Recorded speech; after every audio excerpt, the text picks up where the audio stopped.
As I said, we will do now a recapitulation of the organizational controls, meaning that we will go very, very quickly through all the subjects that we have discussed in this section of the course.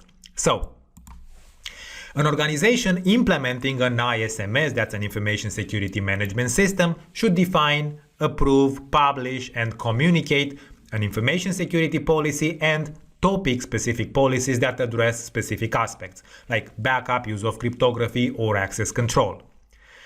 Next, information security roles and responsibilities should be defined and allocated.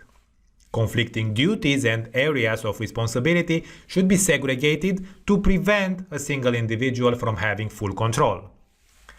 The management of the company should understand their role in information security and request everyone to act in accordance with the policies and procedures. Contacts with relevant authorities and with interest groups on information security should be maintained. The company should collect and analyze information about threats and generate threat intelligence. This helps to build awareness of the threat environment. Information security, including risk identification, assessment, and treatment, should be part in all project management activities undertaken by the organization. An inventory of information and assets should be created and maintained up to date. The assets and the information in the inventory should be owned, meaning that the assets should be assigned owners when they are created or when they are transferred to the organization. The company should have rules on the acceptable use and procedures for handling information and associated assets. Whenever an employment or a contract is terminated or changed, personnel and other parties should return the assets in their possession to the organization.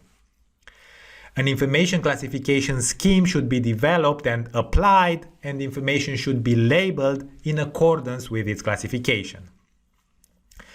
There should be rules in place for the transfer of information inside the company and with external parties. Those rules should cover the electronic transfer of information, the transfer of information on physical media, but also the verbal transfer of information. Rules to control the physical and logical access to information and associated assets should be implemented by the company with the purpose of preventing unauthorized access. The process of identity management should support the identification of those requesting access to information and assets and the assignment of access rights. The allocation of authentication information, like passwords for example, should be controlled, and users should be advised on handling properly this information. A password management system that complies to a set of requirements should be applied. The access rights to information and associated assets should be provisioned by the organization, should be reviewed, modified, and removed according to the company's access control rules. The organization should have rules to manage the information security risks associated with the use of products and services from its suppliers.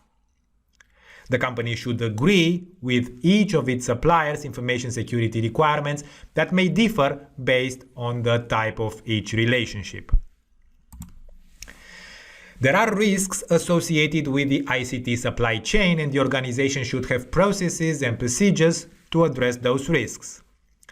The information security practices and the service delivery of all suppliers should be monitored, reviewed, and evaluated by the company on a regular basis, and changes should be managed appropriately. There should be established processes for the acquisition, the use, and management of cloud services, as well as for the exit from cloud services. Those processes should help specify and manage information security requirements for this kind of services. The company should establish and communicate processes, roles, and responsibilities for managing information security incidents. Information security events should be assessed to decide if they do represent incidents. The organization should have documented procedures to respond to information security incidents. The knowledge obtained from dealing with information security incidents should be used for education purposes and in order to strengthen and to improve the company's controls. There should be procedures in place for the identification, collection, acquisition, and preservation of information that can serve as evidence in the case of an information security incident. The company should plan and prepare to maintain an adequate level of information security in case of a disruption. The information and communication technology should be planned, implemented, maintained, and tested to ensure that it can be relied upon in case of a major incident. The organization should identify, should document, and maintain up to date the legal, regulatory, statutory, and contractual requirements that are relevant for information security, as well as its approach for meeting those requirements. Procedures should be implemented to protect intellectual property rights.